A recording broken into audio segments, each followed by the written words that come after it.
Bismillahi wa salatu wa salam ala rasulillahi sallallahu alayhi wa sallam ba'd. Mesdames et messieurs, salam alaikum wa rahmatullah. Nous avons donc comme thème aujourd'hui la communication non verbale.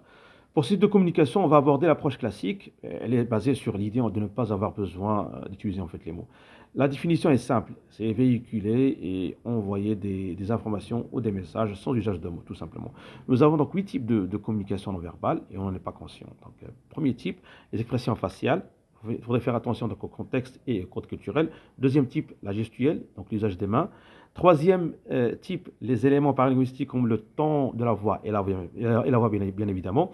Quatrième type, le langage corporel. Cinquième type, la proximité plus l'espace personnel. Sixième type, le contact visuel et tout ce qui est haptique, donc le toucher. Septième type, l'apparence en termes d'aspect vestimentaire et la coupe des cheveux. Huitième type, les objets artistiques utilisés, par exemple les vases et tout ça. Tout ce qui est esthétique pour donner, bien sûr, pour décorer le paysage et bien sûr pour donner une information aussi. Hein. On communique là-dessus aussi. C'est pas fait au hasard. Alors pourquoi c'est très important ce type de communication, la communication non verbale? Ça contribue donc au renforcement du relationnel avec l'audience, les autres, et ça développe la familiarité aussi, l'intimité avec les autres.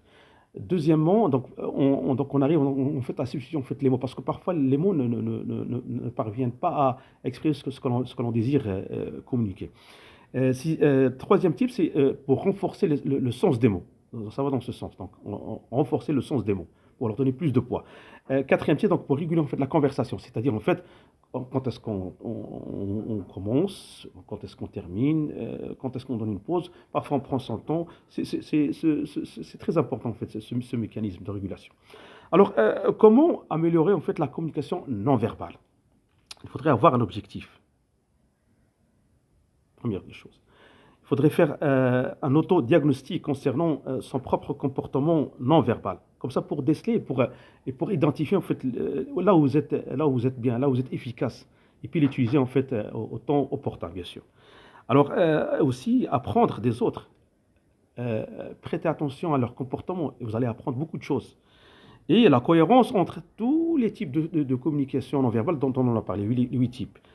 La réflexion aussi rapide avant d'agir et pratiquer.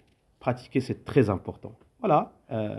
Ce message plutôt, en fait, cette vidéo en fait, est adressée aux responsables des directions, même aux responsables au niveau enfin, de notre gouvernement, et aussi les ulamas et les imams. D'ailleurs, on apprend beaucoup de choses des ulamas. Ils parviennent, ils parviennent en fait à être communicants là-dessus.